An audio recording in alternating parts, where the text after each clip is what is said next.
আসসালামু আলাইকুম। শাপলা SMA lifestyle blog চ্যানেলে আপনাদের সবাইকে স্বাগত জানাই। কেমন আছেন সবাই? আশা করি সবাই ভালো আছেন। আল্লাহর রশিদ রহমতে আমরাও ভালো আছি।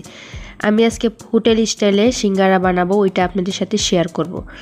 আমি সিঙ্গারা বানানোর জন্য এখানে ময়দা নিয়ে নিছি, লবণ আর কালো জিরা নিয়ে তেল দিয়ে দিচ্ছি। তেলটা একটু বেশি করে দিতে হবে, তাই না কিন্তু হোটেল স্টাইলে হবে না। তো একটু তেলটা একটু বেশি করে দিয়ে এটাকে আমি খুব ভালোভাবে মেখে নেব।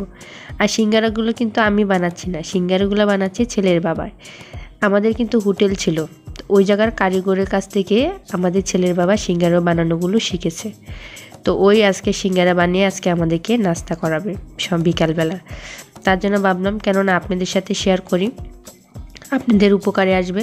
তো ডোটা খুব ভালোভাবে মেখে আমি একটা প্লেট দিয়ে ঢেকে দিয়েছি, একটু শক্ত করে ডোটা আর কি মাখতে হবে। তারপরে এখানে আমি তেল আর পেঁয়াজ হালকা একটু ভেজে নিয়ে আদা রসুন দিয়ে দেবো। এটা আলু রান্না করার জন্য, সিঙ্গারের ভিতরে যে আলুটা থাকে, আমি যেভাবে রান্না করছি এভাবে একবার বানিয়ে দেখবেন। একবারে হোটেলের স্টাইলে, ঠিক একবারে হোটেলের মতোই কিন্তু লাগবে খেতে।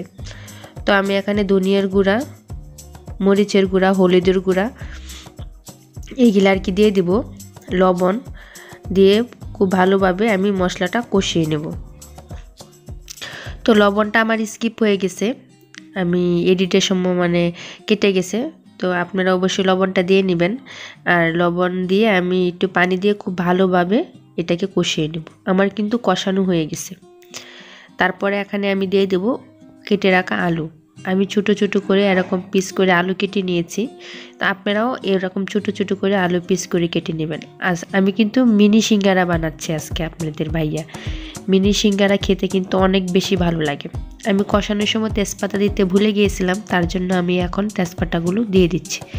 দিয়ে আমি একটু নেড়ে চেড়ে অল্প একটু পানি দিয়ে দিব। এই পানি দিয়ে সিদ্ধ হয়ে যাবে একদম। তারপরে নেড়ে চেড়ে আমি খুব ভালোভাবে আর কি নামিয়ে নেব। তো আমি এখন ডাকনা দিব, ডাকনা উঠিয়ে তারপরে এই যে আমি 1-2 বার নেড়েছি, তো ওইটা আর আপনাদের সাথে শেয়ার করি নাই। তো এখন আমি এখানে অল্প একটু গরম মশলার গুঁড়া দিয়ে দিব। সব মশলা আমি গুঁড়া করে নিয়েছি, ওই গুঁড়াটুক আমি এই জায়গায় আর কি 1 চামচের মতো দিয়ে দিব। দিয়ে খুব ভালোভাবে আর কি শুকিয়ে নিতে হবে। ভিজা ভিজা থাকলে সিঙ্গারা একদম খেতে ভালো লাগবে না। তো খুব ভালোভাবে শুকিয়ে নিচ্ছি আমি। আর এই কাজটা কিন্তু আমি করছি, আপনাদের ভাইয়া আমাকে দেখিয়ে দিচ্ছিল আর কি। আর এখানে দিয়ে দিচ্ছে পাঁচফোড়নের গুঁড়া, ধনিয়া পাতা, আর দিয়ে দিবে হয়েছে কাঁচা পেঁয়াজ। কাঁচা পেঁয়াজটা দিলে কিন্তু অনেক ভালো লাগে খেতে। যারা এখনও খান নাই প্লিজ ট্রাই করবেন একবার হলেও। আর দিয়ে দিয়েছি এখানে ডাল, এটা হয়েছে মুগ ডাল। মুগ ডাল দিয়ে খুব ভালোভাবে আর কি মেখে নিতে হবে। মুগ ডালটা হালকা একটু তেলে ভেজে তারপরে দিলে কিন্তু খেতে অনেক ভালো লাগে, অনেক ভালো লাগে। সেটা যারা খেয়েছেন তারা তো জানেনই। আর মুগ ডাল না থাকলে এমনি বাদাম দিয়ে দিতে পারবেন, চীনা বাদাম যেটাকে আর কি আমরা খাই, ওই বাদামটা দিয়ে দিবেন। ওটা হয়ে গেছে মাখানোর পরে আপনাদের ভাইয়া আবার চলে আসছে এটা ডোটা আর একটু ভালোভাবে মেখে নেবে। ডোটা কিন্তু শক্ত হতে হবে, আপনারা অবশ্যই দেখে বুঝতে পাচ্ছেন কীরকম শক্ত আর কি। তো এখন ছোটো ছোটো করে লেচি কেটে নেবে। ছোটো ছোটো সিঙ্গারা বানাবে, তার জন্য ছোটো ছোটো করে লেচিগুলো কেটে নেবে। লেচিগুলো কাটা হয়ে গেছে, আপনাদের ভাইয়া শেপ দিয়ে দিছে। দিয়ে এখানে আবার অল্প করে তেল মাখিয়ে রাখবে। তেল মাখিয়ে রাখলে শক্ত হবে না, খুব সুন্দরভাবে বেলা যাবে। আটা দিয়ে কিন্তু বেলা যাবে না, ময়দা দিয়েও বেলা যাবে না, এরকম তেল দিয়ে আর কি বেলে নিতে হবে। তো তেল একটু বেশি লাগলেও ভাজার সময় কিন্তু একদমই তেল কম লাগে, বেশি তেল লাগে না ভাজার সময় আর কি। এরকমভাবে খুব ভালো মেখে রুটিগুলো আর কি বানিয়ে নিচ্ছে, বানিয়ে তারপরে আর কি সিঙ্গারাগুলো বানিয়ে নেবে। আর এখন পর্যন্ত যারা আমার ভিডিওতে একটা লাইক দেন নাই প্লিজ একটা লাইক দিয়ে দিবেন। আর যারা এখন পর্যন্ত সাবস্ক্রাইব করেন নাই আমার চ্যানেলটা সাবস্ক্রাইব করে আমার পরিবারের সদস্য হয়ে যাবেন। আর আপনারা কেউ কমেন্টসগুলো করবেন না, এটা আপনাদের কাছে রিকোয়েস্ট। তো প্লিজ কেউ স্প্যাম কমেন্টসগুলো করবেন না। আর যারা আমার চ্যানেলটা সাবস্ক্রাইব করেছেন তাদেরকে জানি অসংখ্য ধন্যবাদ। আর অনেক আপুরাই আছেন সাবস্ক্রাইব করে আবার আনসাবস্ক্রাইব করে দেন। তো প্লিজ এরকমটা করবেন না। সাবস্ক্রাইবই বা কেন করবেন, আবার আনসাবস্ক্রাইবই বা কেন করবেন? তো এটা কিন্তু আমার জন্য অনেক ক্ষতি, আপনার জন্য অনেক ক্ষতি। তো প্লিজ কেউ আনসাবস্ক্রাইব করবেন না, না ভালো লাগে সাবস্ক্রাইব করার দরকার নেই, তো আনসাবস্ক্রাইব করবেন না। তো এই যে দেখতেই পাচ্ছেন কিভাবে আপনাদের ভাইয়া বানিয়ে নিচ্ছে সিঙ্গারাগুলো। তো খেতে কিন্তু অনেক ভালো লেগেছিল। তো আমি পরে বয়ে দিচ্ছি, পরে কিন্তু আমার আবার খেতে ইচ্ছে করছিল।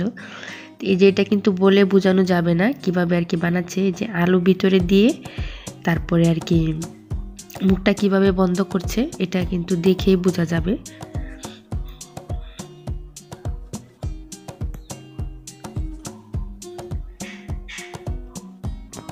খুব ভালোভাবে আর কি চাপ দিয়ে নিতে হবে, তাই কিন্তু বার হয়ে যাবে। তো আপনাদের ভাইয়া কিন্তু এখানে পানি বা তেল কিন্তু কিছু ইউজ করে নাই, এমনি কিন্তু মানে চাপ দিয়ে মুখটা বন্ধ করে দিচ্ছে, যেহেতু পুরানো কারিগর। এই যে ও কিন্তু শিখেছে আমাদের দোকানে যে কারিগর ছিল এই ভাইয়াটার কাছ থেকে, তো অনেক কিছুই বানাতে পারে।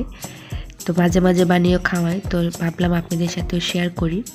আর অনেকগুলো সিঙ্গারা হয়েছে, কিন্তু 21টার মতো সিঙ্গারা হয়েছে। তারপরে একটা ফ্রাই প্যানে তেল দিয়ে ঠান্ডা তেলের মধ্যে কিন্তু দিয়ে দিতে হবে সিঙ্গারাগুলো, মানে বেশি গরম তেলে দেওয়া যাবে না, তাই কিন্তু পুটি পুটি হয়ে যাবে, মানে বুটি বুটি হয়ে যাবে সিঙ্গারার গায়ে।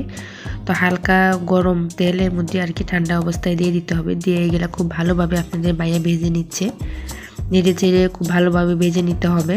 তো আমি কিছু সিঙ্গারা ফ্রিজে রেখে দিয়েছি, আর এইগুলো আর কি আমি ভেজে নিয়েছি। তো আমরা তো মানুষ বেশি না, 3 জন। আর এই যে আমার সিঙ্গারাগুলো হয়ে গেছে, আমরা এখন খেয়ে নিব সস দিয়ে। আর যারা এখন পর্যন্ত একটা লাইক দেন নাই, তো প্লিজ একটা লাইক দিয়ে দিবেন, আর আমার চ্যানেলটা সাবস্ক্রাইব করে আমার পরিবারের সদস্য হয়ে যাবেন। সিঙ্গারাগুলো কিন্তু অনেক মোচমোচা হয়েছিল, খেতেও অনেক দারুণ হয়েছিল। আপনারা অবশ্যই বাসায় একবার হলেও ট্রাই করবেন। আজকে এই পর্যন্তই, সবাই ভালো থাকবেন, সুস্থ থাকবেন, আল্লাহ হাফেজ, আসসালামু আলাইকুম।